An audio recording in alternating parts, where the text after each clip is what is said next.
Olivia Fierro, we hear about the dangers of addiction to prescription painkillers often, but what about the risk of just having them in the home?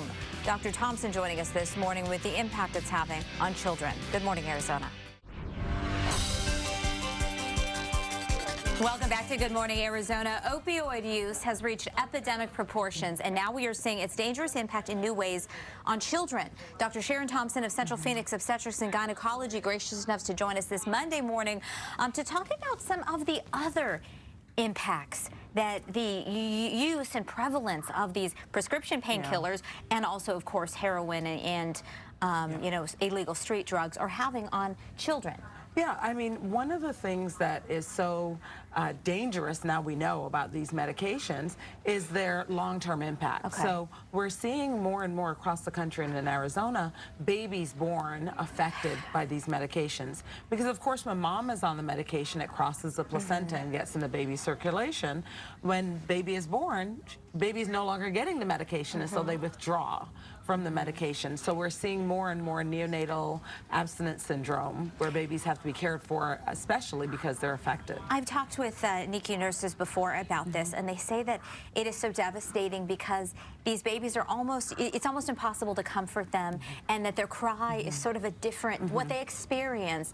It's almost like they're being tortured in their first days and weeks of life. Yeah, we don't know the biochemistry specifically, but we know that these medications affect neurons, and that's what we want when we're looking for pain relief.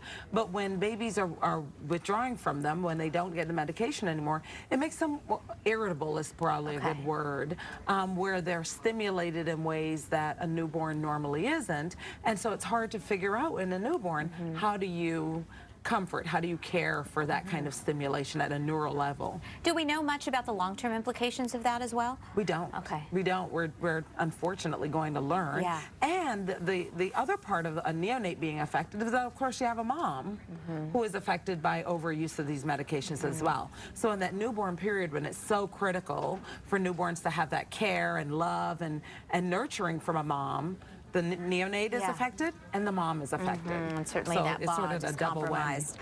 We want to also talk about something that I had not really thought about much, and that is the more that these drugs are prevalent in the homes, the more likely that a child can get their hands on them either intentionally or accidentally, and that's really being proven with the number of calls to poison control. Yes, definitely. And also what we see in the spread of the epidemic is that for teenagers, it can start with mom's leftover Vicodin or dad's leftover oxycodone. They take one from the cabinet, and that's where their addiction begins. So definitely having these drugs in the home can lead to some unintended dangers. So important that if you have a prescription that you didn't need all of it, because pain medicine we use as we need it, take it back to a pharmacy.